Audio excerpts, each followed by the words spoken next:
धर्म, कर्म, आस्था और विश्वास समस्त सनातनियों की जीवन पद्धति है। 1 जुलाई को देवशयनी एकादशी से चातुर्मास शुरू हो रहे हैं। चातुर्मास का मतलब है कि वो 4 महीने जब शुभ कार्य वर्जित हो जाते हैं। देवशयनी एकादशी से देव प्रबोधनी एकादशी के बीच के समय को चातुर्मास कहते हैं। इस बार अधिक मास के कारण चातुर्मास 4 की बजाय 5 महीने का होगा।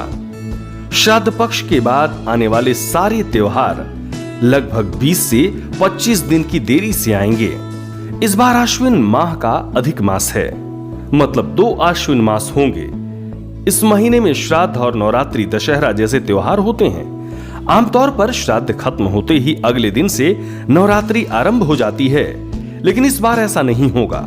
17 सितंबर 2020 को श्राद्ध खत्म होंगे और अगले दिन से अधिक मास शुरू हो जाएगा, जो 16 अक्टूबर तक चलेगा। 17 अक्टूबर से फिर नवरात्रि आरंभ होगी। इस तरह श्राद्ध और नवरात्रि के बीच इस साल 1 महीने का समय रहेगा। दशहरा 26 अक्टूबर को और दीपावली 14 नवंबर को मनाई जाएगी। 25 नवंबर को देव उठौनी एकादशी रहेगी और इस दिन चातुर्मास खत्म हो जाएंगे। 160 साल बाद लीप ईयर और अधिक मास एक ही साल में। ज्योतिष शास्त्र के अनुसार 19 साल पहले 2001 में आश्विन माह का अधिक मास आया था। अंग्रेजी कैलेंडर का लीप ईयर और अश्विन के अधिक मास का योग 160 साल बाद बन रहा है। इससे पहले 1860 में ऐसा अधिक मास आया था, जब उसी साल लीप ईयर भी था। चातुर्मास में तप और ध्यान करने का विशेष महत्व।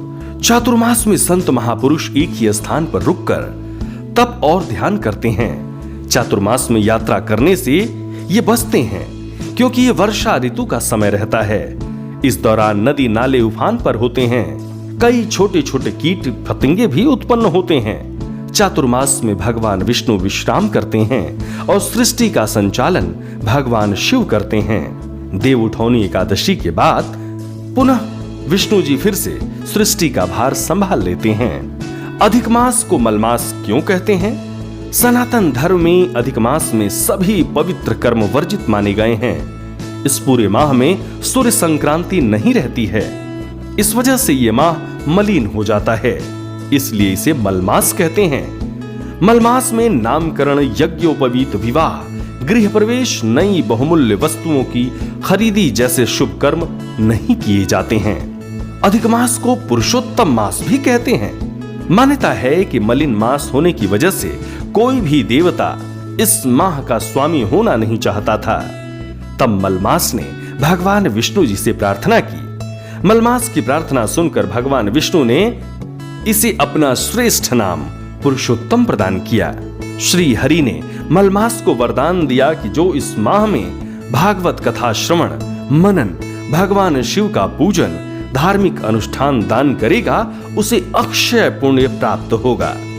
यकीनन मित्रों, अब आपके मन में जो अधिक मास या पुरुषोत्तम मास या फिर चातुर्मास के संबंध में जो भी भ्रम होंगे वो दूर हो गए होंगे। तो इस चातुर्मास में भगवान श्री हरि का ध्यान करें और अपने जीवन को धन्य बनाएं। सब्सक्राइब करें टोटल भक्ति को। अब हमारे वीडियोस को सबसे पहले देखने के लिए बेल आइकन को दबाना ना भूलें।